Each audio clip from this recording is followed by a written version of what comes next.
வியாதி உள்ளவனாக அழிவுக்கு நேராக சென்று கொண்டிருக்கிறேன், என்னை குணமாக்கும் என்று நீங்கள் கேட்பீர்களே, ஆனால் ஒரு வசனத்தை அனுப்புகிறார். வசனத்தை அனுப்புவார். வசனம் உங்களுக்குள் கடந்து வரும்போது சூழ்நிலை மாறும்.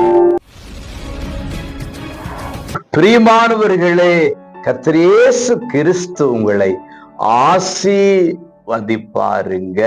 சங்கீதம் 107:20 அவர் தமது வசனத்தை அனுப்பி அவர்களை குணமாக்கி அவர்களை அழிவுக்கு தப்புவிக்கிறார். பிரியமானவர்களே, சுகம் அல்லது குணமாக்கப்படுதல், அழிவுக்கு தப்புவித்தல் என்கிற ஆசீர்வாதத்தை உங்களுக்கு ஆண்டவர் இயேசு இன்றைக்கு செய்யும்படியாக விரும்புகிறார்.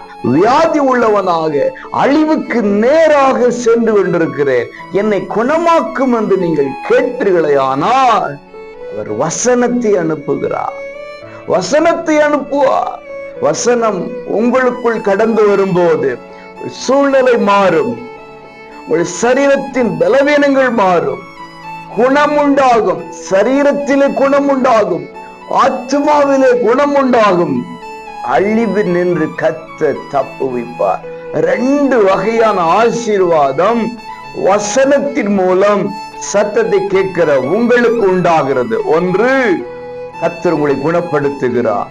2, கர்த்தர் உங்களை அழிவு நின்று தப்புவிக்கிறார். நீர் அனுப்புகிற வசனம் என் வாழ்க்கையை மாற்றுகிறது, என்னை குணமாக்குகிறது, நான் அழிவுக்கு தப்புவிப்பேன் என்று நம்புங்கள். அப்படியே வசனம் செய்வதாக வசனம் வந்தாயிற்று. God bless you.